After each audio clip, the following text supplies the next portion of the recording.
বজবজ ২ নম্বর ব্লকের হুগলি নদীর বাঁধ উত্তর রায়পুর হাটপাড়া। এর আগে ভরা কোটালে এই বাঁধে চির ধরেছিল। আজ ঘূর্ণিঝড়ের দাপটে যাতে কোনো ক্ষতি না হয় এই বাঁধের, তার জন্য তৎপর প্রশাসন। যদিও রাতের দিকে ভরা কোটাল রয়েছে, তখন নদীর জলস্তর বেড়ে যাবে এবং যখন ঘূর্ণিঝড়ের প্রভাব দক্ষিণ ২৪ পরগনায় পড়বে, তখন এই বাঁধের ওপর জলের চাপ বাড়তে পারে। এই নিয়ে চিন্তায় প্রশাসন। তার জন্যই বজবজ ২ নম্বর ব্লকের পঞ্চায়েত সমিতির তরফ থেকে সেচ দপ্তরকে সাথে নিয়ে আপৎকালীন অবস্থায় বাঁধ মেরামতির কাজ চলছে।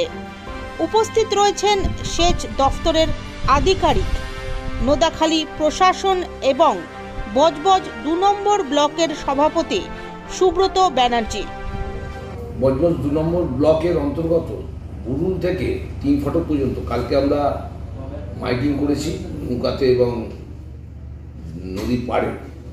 তার সাথে সাথে আজকের আমাদের রায়পুরের মানে আপনার ওই উত্তর রায়পুর, মানে ওখানে একটু বাঁধের এর আগে ভাঙন ধরেছিল, ওখানে তড়িঘড়ি বিপদকালীন কাজ চলছে। তার সাথে সাথে আমি এলাকার মানুষকে বলবো, যারা নদীর ধারে থাকেন তাদের বলবো আপনারা সাবধানে থাকবেন। আর রায়পুরে একটা ক্যাম্প, সরকারি ক্যাম্প একটা হচ্ছে, গজাপলিতেও ক্যাম্প আছে এবং বুরুলেও ক্যাম্প আছে।